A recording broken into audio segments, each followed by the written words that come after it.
वज़ीर आज़म शहबाज शरीफ जी हिदायतुनि ते बचत पॉलिसी ते अमल दरामद लाइ मॉनिटरिंग कमेटी कायम, नोटिफिकेशन जारी।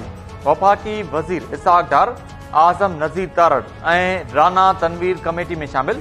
नोटिफिकेशन मुताबिक अमीनुल हक, तारिक बशीर चीमा, कमर जमा कायरा ऐं हाशिम बे कमेटी जो हिस्सो हूंदा। कमेटी वफाकी काबीना जी बजट बाबति फ़ैसिलनि ते अमल कराईंदी। फ़ैसिलनि जे हवाले सां तजवीज़ुनि ते 27 फरवरी ताईं काबीना आॾो पेश कयूं वेंदियूं।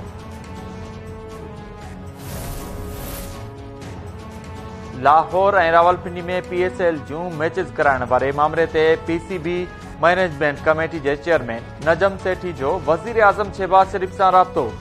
सिक्योरिटी ख़र्चनि वारनि मामलनि ते तफ़सीलुनि खां आगाह कयो। वज़ीर आज़म पारां नजम सेठी खे हर मुमकिन मदद जी ख़ातिरी। गुज़िरियल ॾींहुं निगरान पंजाब हुकूमत PSL जी सिक्योरिटी लाइ 50 करोड़ रुपया ॾियण खां इनकार कयो हो। PCB मूजिबि सिक्योरिटी लाइ रक़म न मिली त बाक़ी मैचिस कराची मुंतक़िल कयूं वेंदियूं। क़ौमी असेंबली जे तक हिन 193 राजनपुर ते नंढी चूंड लाइ पोलिंग जारी। नून लीग जे उमार अवैस लगारी, पीपल्स पार्टी जे अख्तर हुसैन गोरचाणी ऐं PTI जे मोहसिन लगारी समेत 11 उम्मीदवारनि में चोटीअ जो मुक़ाबिलो। सिक्योरिटी जा गैर मामूली इंतजाम, पुलिस सां गॾु रेंजर्स एहलकार बि मौजूद। राजनपुर जे सीट PTI जे जाफर हुसैन लगारी जेल अॾाणे बाद ख़ाली थी हुई।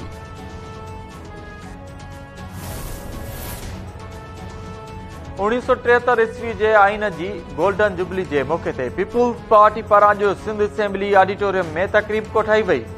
परॾेही वज़ीर ऐं PP चेयरमैन बिलावल भुट्टो ज़रदारी ख़िताब कंदो। अॻूणे वफ़ाक़ी वज़ीर शेख रशीद चयो आहे त सुप्रीम कोर्ट आइन ऐं कानून जी बालादस्ती क़ाइम कंदी त मुल्क में माशी इस्तेहकाम ईंदो। 90 ॾींहनि में चूंडूं आइन ऐं कानून जी रेड लाइन आहे। जारी कयल बयान में शेख रशीद चयो त PDM फ़ैसिलो करे त एहतसाब कंहिंखे मुंहुं ॾींदी या चूंडूं कराईंदी। हाणे अदालतुनि ते हमिलो कयो वियो त ॾींहं जा तारा नज़र अची वेंदा। समूरी क़ौम जूं नज़रूं सुप्रीम कोर्ट में आहिनि। अदालत जो फ़ैसिलो ई मुल्क खे बचाए सघे थो। SUP जो सिंध जे हक़नि ऐं ॿोॾ मुतासिरनि जी बहाली लाइ सखर खां निकितल पैदल मार्च पंहिंजी मंज़िल तरफ़ रवां दवां। बान सैदाबाद पतल पैदल मार्च सेवण तरफ़ रवानो थी वियो।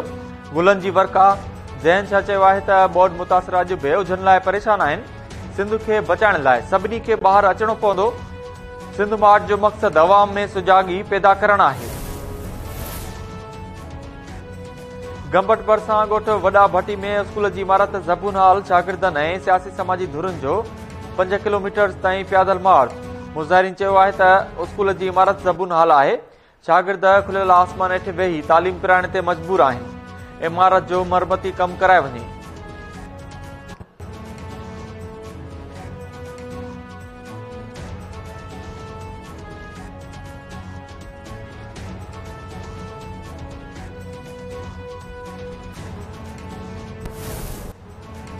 सिंध जे अमर रागी सादिक फ़कीर जे विछोड़े खे 8 वरिया विहामी विया। संदसि ॻाल्हि गीत अॼु बि बेहद मक़बूल। सादिक फ़कीर जी वरसी जे मौक़े ते हैदराबाद में अॼु तक़रीब थियल। सादिक फ़कीर 8 साल अॻु सऊदी अरब में रोड हादसे में फ़ौत थी वियो हो।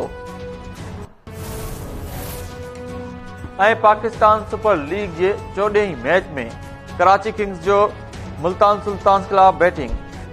मुल्तान जे कप्तान मोहम्मद रिज़वान टॉस खटे पहिरियां फील्डिंग जो फ़ैसिलो कयो। रिज़वान जो चवणु आहे त पिच जो अंदाज़ो नाहे, उन करे बॉलिंग खे तरजीह ॾिनी।